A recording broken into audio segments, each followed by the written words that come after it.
Mureke dutangire mu mwaka w'1996 mu Budage icyorezo cya Marburg cyanduye abantu 29 gihitana abantu 7. Kuva mu mwaka wa 2004 kugeza mu mwaka wa 2005 mu gihugu cya Angola cyanduye abantu 374 hapfa abantu 379 cyagaritse ingogo. Nanone kandi kuva mu mwaka w'1998 kugeza mu mwaka w'2000 muri Repubulika ya Demokarasi ya Kongo Marburg yanduye abantu 154 hitana abantu 128.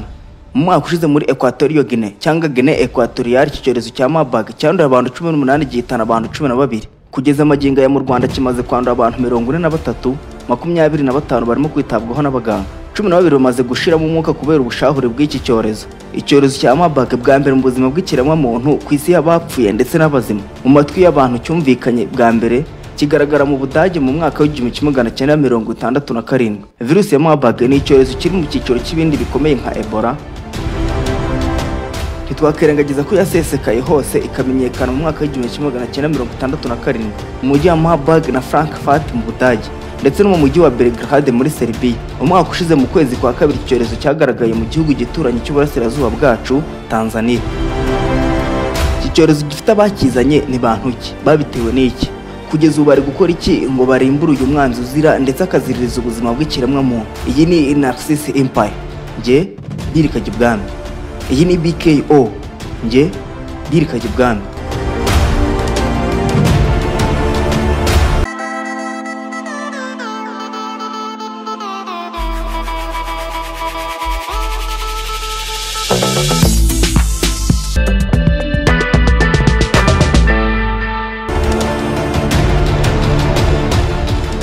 Umuyobozi w'ishami ry'umuryango w'abibumbye gita ku buzima OMS Dr. Tedros Adhanom Ghebreyesus yavuze ko zizakomeza gutanga inkunga ku Rwanda kandi zafatanya na guverinoma y'u Rwanda guhagarika ikwirakwira rya virusi no kurinda abantu kwandura iki cyorezo. Ati Minisiteri y'Ubuzima yatangaje ko hari abarwayi ba Marburg. OMS izakomeza kongera ubufasha ndetse ikorana na guverinoma y'u Rwanda mu guhagarika ikwirakwira ry'iyi virusi no kurinda abaturage. OMS ivuga ko uwanduye indwara ashobora kugaragaza ibimenyetso byayo hagati y'iminsi 2 n'iminsi 21. Ishami ry'umuryango w'abibumbye gita ku buzima OMS rivuga ko iyi ndwara ari mbi cyane kuko ishobora kwica abantu ku kigero cya 88% ku barwayi bayanduye igihe batitaweho neza. Iyi ndwara ntigira umuti wegenewe wo kuyivura cyangwa urukingo. Mu kuyivura havurwa ibimenyetso hashingiwe ku miti itandukanye. Kugeza ubu ikigereranyo cy'impfu ziterwa na virusi ya Marburg kiri kuri 50%. Nanone kandi ibyorezo byica abantu byarazamutse biva kuri 24% bigera kuri 48%. Bivuga ko iki cyorezo cyakwirakwijwe n'abahanga mu by'ubutabire binyuze mu mirimo y'ubushakashatsi bakoraga kuri iki cyorezo bwakorwaga muri laboratoire. Ubu bushakashatsi bakabukorera ku nkende zo mu bwoko bw'icyatsi zavanwaga mu gihugu cya Uganda. Ibi ngibi byaje gutuma iyi ndwara ikomeza gusakara mu nyamaswa nyinshi zo ku mugabane wa Afurika mu bihugu bitandukanye birimo na Repubulika ya Demokarasi ya Kongo.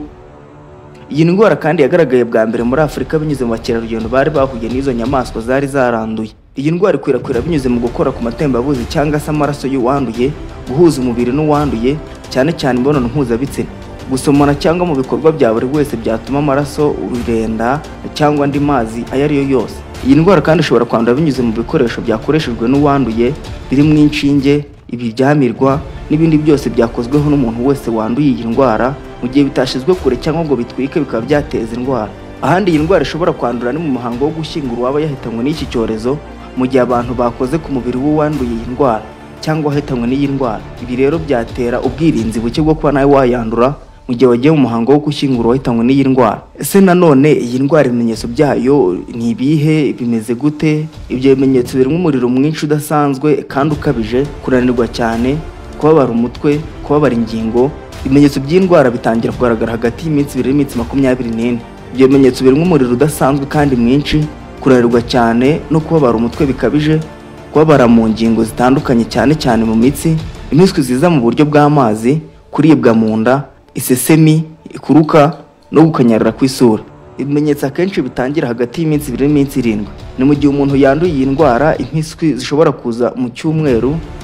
Ikindi kimenyetso gikomeye ni ukuva amaraso bikabije mu bice bitandukanye by'umubiri birimo n'imyanya ndangagitsina. Igihe kandi iyi ndwara yafashe igihe kirekire uwayanduye atangira guhungabana mu bwonko, rimwe na rimwe bikamuviramo uburakari budasanzwe ndetse no kwiheba. Uwagaragaweho n'iyi ndwara ashobora gupfa mu gihe kitarenze iminsi 15, mu gihe umurwayi wagize ibimenyetso byo gutakaza amaraso adashobora kurenza iminsi 8 cyangwa iminsi 9. Kugeza ubu nta nkingo cyangwa imiti igabanya ubukana yemewe ya Marburg, gusa hari bumwe mu bufasha buhabwa uwagaragayeho n'iyi ndwara burimo kongererwa imbaraga n'abasirikare b'umubiri, kongererwa amaraso mu gihe umurwayi yagize ikibazo cyo kubura amaraso, kongererwa amazi mu rwego rwo kongererwa amatembabuzi n'ibindi bitandukanye. Hari inkingo ziri kugeragezwa zakozwe n'ibigo bikomeye bigiye bitandukanye by'ubuvuzi, Remdesivir na Favipiravir. Munyemere dusoreze mu buryo buboneye kandi bwiza bwo kwirinda iki cyorezo cya Marburg. Abahanga mu by'ubuvuzi bavuga ko iki cyorezo cyarindwa binyuze mu kwita ku muntu wese waba agaragayeho ibimenyetso by'iyi ndwara, gutanga amakuru kuri buri wese waba watangiye kugaragaza bimwe mu bimenyetso by'iyi ndwara, gukora ubukangurambaga ku baturage, kwirinda kujya ahantu hagaragaye umuntu warwaye n'iyi ndwara, kwirinda kujya ahantu hari abantu benshi, kwambara uturindantoki, kwambara udupfukamunwa mu gihe ugiye ahantu hari abantu benshi kandi batandukanye, gupima abantu bambukiranya imipaka, kwirinda gukora ibikorwa byose bihuza abantu ndetse bihuza n'imibiri y'abantu nk'imibonano mpuzabitsina. Ishami ry'umuryango w'abibumbye ryita ku buzima OMS risaba abagabo yabo bagaragayeho ibimenyetso by'iyi ndwara cyangwa wakize iyi ndwara, riraburira kudakora imibonano mpuzabitsina idakingiye mu gihe kingana n'iminsi 12 no mu gihe yaba atarajya gupimisha intangangabo ze. Ibindi bisabwa mu kwirinda iyi ndwara harimo gushyira mu kato wagaragayeho ibimenyetso by'iyi ndwara. Abaforomo n'abaganga b'iyi ndwara bita ku barwayi basabwa gushyirwaho amabwiriza yo kwirinda ndetse n'ubwirinzi bukomeye mu gihe bari kwita ku barwayi bagaragayeho cyangwa baketsweho iyi ndwara. Gupima cyangwa kuvura iyi ndwara bigomba gukorwa n'abakozi babihuguriwe kandi bafite ubumenyi buhagije mu kurinda iyi ndwara. Mu bitaro bitandukanye mu Rwanda hamaze kugaragara abarwayi bafite ibimenyetso by'iyi ndwara ya Marburg. Mu gihe hagikorwa iperereza rigamije kumenya inkomoko y'iyi ndwara mu by'ukuri, habaye hashyizweho ingamba zo kurinda ndetse no gukumira mu bitaro no mu bigo nderabuzima bitandukanye. Hatangiye kandi ibikorwa byo kumenya abagiye bagaragarwaho n'iyi ndwara cyangwa bahuye n'abanduye iyi virusi ya Marburg, mu gihe abamaze kugaragaraho iyi ndwara bakomeje kwitabwaho n'abaganga. Akenshi bigora abantu gutandukanya iyi ndwara ya Marburg n'izindi ndwara zitandukanye nka malaria, typhoid, shingles, meningitis n'izindi ndwara ziterwa na virusi. Kora subscribe, like, share na comment. Iyi ni BKO, nge Dirika Gibwami.